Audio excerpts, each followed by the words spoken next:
Okay, you've got your skates, you're ready to roll.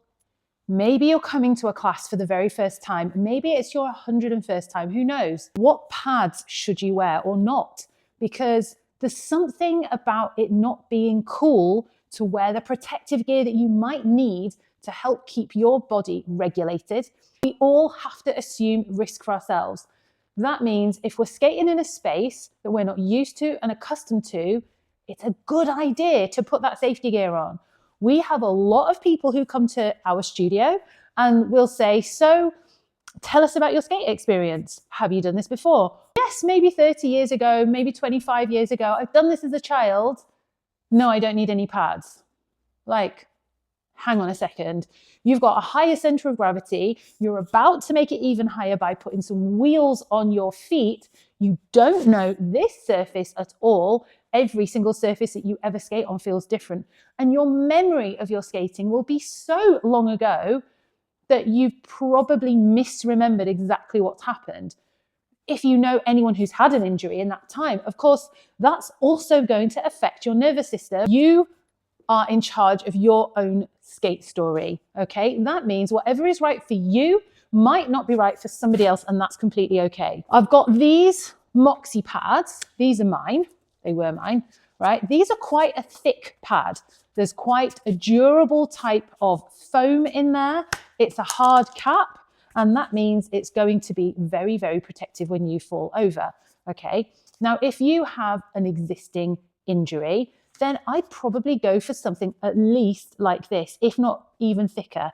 And if you're doing something where you're deliberately falling over, like roller derby or the skate park, I'd definitely go for something thicker. But most of our skaters will start with something like this. Can you see? This is much slimmer. This one is like quite a slim profile pad, but when we're not used to wearing any pads, this actually feels very protective. You can get ones like this, which are very flexible with a little bit of padding in the knee. And these are a soft pad, so there's no hard shell on them at all. And they're designed maybe for more experienced skaters who want something to protect them just in case. So none of these, you may be surprised to learn, will actually completely prevent an injury because the manufacturer doesn't know how you are going to be skating. So if you choose to wear this one and you go to the skate park and you get an injury, you didn't pick the right one, did you, out of all these things? And this is not all of them. Similarly, if you are wearing this one and you are maybe skating in a roller rink, that's completely fine. You can always do less risky things because risk is something that is subjective. It feels different for everyone based on your life experiences. And that is why you cannot decide what's right for the person next to you because you just don't know how their body is storing that story. What do I mean by that? Okay, let's say that you, small child, knows your next door neighbor or your auntie and they've gone ice skating and they've hurt themselves. They've fallen over, maybe they've broken their wrist. Maybe it's something that's worse or they've had a graze on their knee. And the story that you've heard is ice skating is dangerous, skating is dangerous. Now, even if you don't still believe that, your body does believe that on some level. So it gets stored in the body as a somatic memory. Somatic just means body, okay? And it's stored in your body somewhere and there will be tension there. Now, if you're not aware of this, all that will happen is that when you come to put skates on, your body recognizes that it's skating. It will scan for any reference of skating and go, oh, hang on a second, skating, dangerous. It involves someone getting hurt. So it will send you into like a bit of an overdrive and a bit of a meltdown. And you will find that, oh my goodness, what am I supposed to do about this? I'm actually quite worried. And I don't know why I'm feeling like this. It's only roller skating or it's only ice skating. Why am I feeling like this?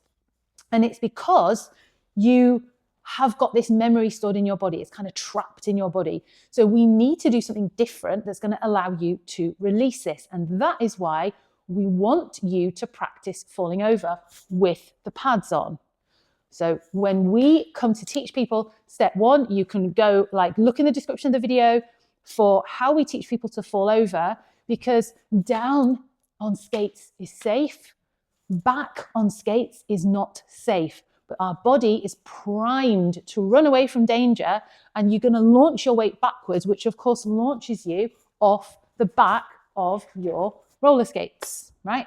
So that is why people fall over backwards. So if you are finding this is a problem, or you finding you're getting this really overwhelming, dysregulated response in your body, it could well be that you've got a memory or something like that that's happened when you were a child, because that's when these stories are formed. It doesn't necessarily have to be you that's been injured. It could be somebody that you know well.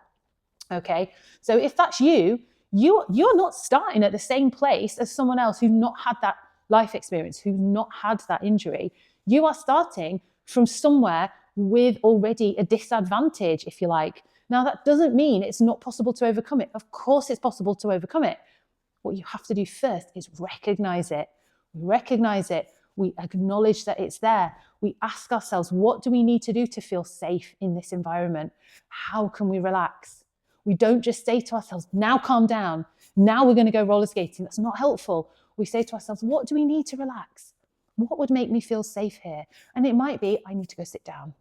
It might be, I don't feel safe in this space. It's not for me right now. But maybe I can build confidence somewhere else and come back. And that's okay. So hopefully that's given you something to think about today. Let me know in the comments, has this ever happened to you? It has happened to me. And since I've understood this about myself, I've actually found I give myself permission to change my mind straight away if I need to.